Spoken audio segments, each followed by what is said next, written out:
જય માળી ખેડાના જીવન વિશે આપણે વાતો કરતા આવ્યા છીએ. ગઈકાલે શિવ અભિષેકના વિશે, પૂજ્ય માળીની શિવ અને શક્તિની ભક્તિના વિશે આપણે જાણવાની કોશિશ કરી.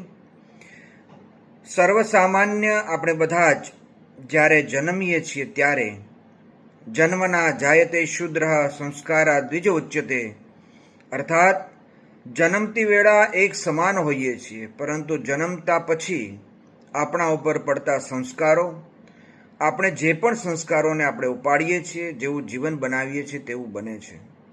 મારે આજે પૂજ્ય માળીના જીવન વિશેની એ વાતો કરવી છે કે પૂજ્ય માળી સામાન્ય પરિવારમાં જન્મ્યા, પરંતુ એમણે એવી ઊંચાઈ ઉપર પહોંચવા માટે પ્રયત્નો કર્યા, મહેનત કરી, રાત દિવસ ભૂખ્યા રહીને પણ એમણે પોતાનું લક્ષ્ય હાંસલ કરવા માટે સતત પરિશ્રમ કર્યો છે. તેના પરિણામ સ્વરૂપ પૂજ્ય માળી ભલે જન્મ્યા સામાન્ય પરિવારમાં, ગરીબ પરિવારમાં, નાનકડા ગામમાં, પણ શિવ અને શક્તિની ભક્તિ શું કરી શકે? તો આજે પૂજ્ય માળીએ પોતાના જીવનકાળ દરમિયાન ઇન્ટરનેશનલ પરિવાર બનાવ્યો. સામાન્ય પરિવારમાંથી ઇન્ટરનેશનલ પરિવાર બનાવ્યો.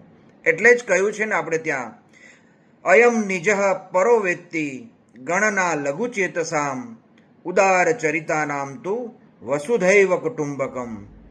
આપણા જેવા સામાન્ય આ મારું ને આ પહેરું ને આ પેલાનું ને એવું તો આપણે લોકો બોલીએ ને, આપણે લોકો એવું સમજીએ છીએ. અયમ નિજઃ પરો વેત્તિ ગણના લઘુ ચેતસામ, સામાન્ય વિચારધારાવાળા માણસોની ભાવના છે.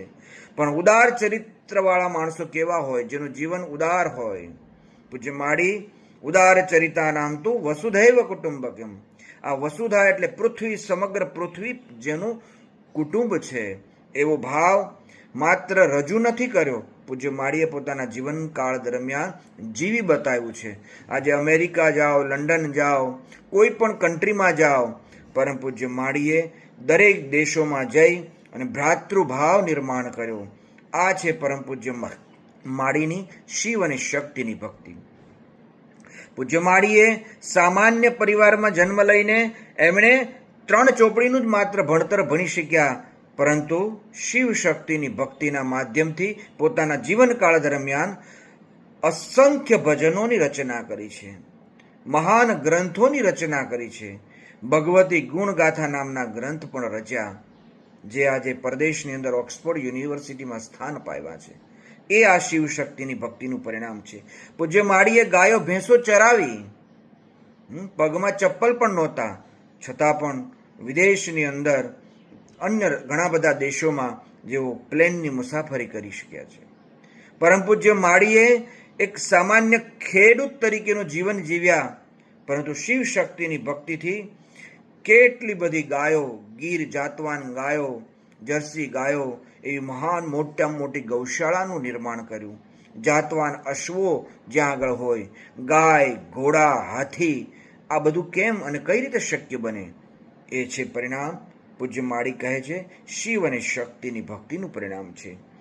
ગરીબાઈની અંદર ખેતી કરી, પછી પરમ પૂજ્ય માળીએ દૂધ માટે પોતાના જીવનની જો વાત કરીએ તો ઘરમાં દૂધ પણ ચા બનાવવા માટે ના મળે એવી પરિસ્થિતિ હતી. એમને ત્યાં આજે દૂધની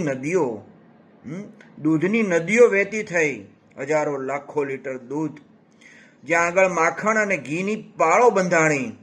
આ છે શિવ અને શક્તિની ભક્તિનું પરિણામ. પણ કેવી ભક્તિ? નિસ્વાર્થ ભક્તિ. એટલે જ પૂજ્ય માળીને ત્યાં ખેડા દાન માટે ક્ષમા. કોઈ પણ કાર્ય કરશો, સેવાકી પ્રવૃત્તિમાં પણ કોઈ દાન માટે ક્ષમા. જ્યાં આગળ પૈસાને પ્રાધાન્ય નથી. એટલે જ પૂજ્ય માળી હંમેશા કહે કે દેવને આગળ રાખશો તો પૈસાની જરૂર નહીં પડે, પૈસાને આગળ રાખશો તો તમને દેવ તમને ક્યાંય પણ જોવા મળશે નહીં. એટલે હું અને તમે પૂજ્ય માળીની શિવ શક્તિની ભક્તિને સમજી આપણે પણ આપણા જીવનની અંદર નિત્ય આ સેવાકી પ્રવૃત્તિ કરીએ અને એ શિવ શક્તિની ભક્તિ આપણા જીવનની અંદર સ્થાપિત કરીએ. એ જ ભાવના સાથે વિરમું છું. જય માળી, જય માળી, જય માળી.